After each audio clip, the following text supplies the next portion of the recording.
কুয়াশা ভেজা হাওয়া আর নদীর জলে ভাসতে থাকা ফুল, এই দৃশ্যেই ধীরে ধীরে জেগে ওঠে এই উৎসবের দিন। ছোট ছোট হাত ভরে ফুল তুলে আনা, তারপর সবাই মিলে দাঁড়িয়ে নদীর জলে ভাসিয়ে দেয় সেই ফুল। বিশ্বাস, নতুন সময়টা হোক শান্তির, পুরনো সব কষ্ট ধুয়ে যাক এই পানিতেই। নতুন বছরটা পালন করে থাকি। সঙ্গে বলে কথা আমাদের প্রতি বছর, সঙ্গে মানে আমাদের নতুন বছরকে পালন করা। নতুন বছর কিভাবে এগিয়ে আসবে ওইটা আমাদের সুশৃঙ্খল ভাবে কিভাবে যেতে পারি বছরে বছরে ওইটা আমরা পালন করে। পাড়ায় পাড়ায় তখন অন্যরকম ব্যস্ততা। বাজারে দেখা যায় ঝুড়ি ভরা কচি সবজি, লাউ, কুমড়া, কচু, পাহাড়ি লতা, কাঁচামরিচ সব একসাথে জড়ো হচ্ছে এক বিশেষ রান্নার জন্য, পাজন, যেখানে একসাথে মিশে যায় প্রকৃতির নানা স্বাদ। রান্নার আগে সেই সবজি ধোয়া, কাটা, সাজানো সবকিছুতেই থাকে এক ধরনের উৎসবের ছোঁয়া। যেন খাবারও এখানে শুধু খাবার নয়, একটা ঐতিহ্য।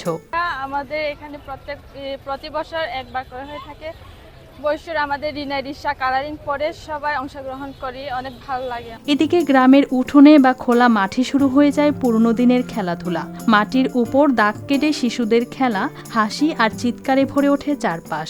একটু দূরে আবার দল বেঁধে চলছে রশি টানাটানি। পুরুষ নারী সবাই মেতে ওঠে প্রতিযোগিতায়। কেউ জিতছে, কেউ হারছে, কিন্তু আনন্দটা সবারই এক। এই দিনে এখানকার ঐতিহ্যবাহী যে জাতিগোষ্ঠী আছে, মূলত তাদের হারিয়ে যাওয়া যে ঐতিহ্য সংস্কৃতিকেও আমরা এখন দেখি যে বর্তমান সময়ে তারা এটাকে খোঁজার একটি আপ্রাণ একটা চেষ্টা আমরা দেখি। কেউ আবার বুনছে কাপড়, সুতা একটার পর একটা জুড়ে তৈরি হচ্ছে রঙিন নকশা।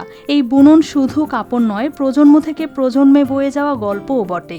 আমরা প্রতি বছরেই এই বৈশাখী উদযাপন করি। অর্থাৎ আমি হচ্ছে ত্রিপুরা জনগোষ্ঠী থেকে আমরা বৈশাখ উদযাপন করি। বৈশাখ হচ্ছে আমাদের ত্রিপুরাদের একটি অন্যতম প্রধান উৎসব। এটি উৎসবে আমাদের সম্প্রীতির বন্ধন ধরে রাখে। এটির মাধ্যমে আমাদের ত্রিপুরাদের জনগোষ্ঠী কিভাবে আমরা একতাবদ্ধ হচ্ছি, আমাদের সংস্কৃতি বিনিময় করছি, সুখে দুঃখে একে অন্যের সাথে আমরা নিজেদের ভাব বিনিময় করছি। রান্নাঘরে তখন চুলায় বসেছে হাঁড়ি, ধোয়া উঠছে আর ভেতরে ফুটছে নানা সবজির মিশ্রণ।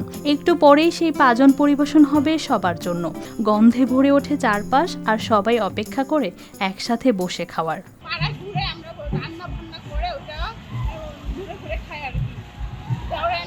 সবজি পাচন বন্ধ করি আর কি আমরা, তারপর দুধ, সেমাই এসব রান্না করি। সন্ধ্যা নামতেই বদলে যায় দৃশ্য। মঞ্চে উঠে আসে ছোট ছোট শিশু, লাল কালো ঐতিহ্যবাহী পোশাকে গান গায়, নাচে।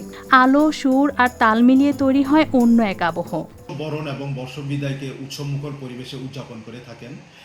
ত্রিপুরারা বলেন বৈশু, চাকমারা বলে বিজু, মারমারা বলে সাংরাই, সাঁওতালরা বলেন চাংক্রান। একই সাথে বাঙালিরা যেমন বাংলা নববর্ষ উদযাপন করে থাকেন। এই পুরো সময়টায় পাহাড় যেন একসাথে বেঁচে ওঠে, খাবার, খেলা, গান, প্রার্থনা আর মানুষের মিলনে। কোথাও আলাদা করে কিছু নেই, সবই একসাথে জড়িয়ে আছে জীবনের সঙ্গে। News desk, RTV।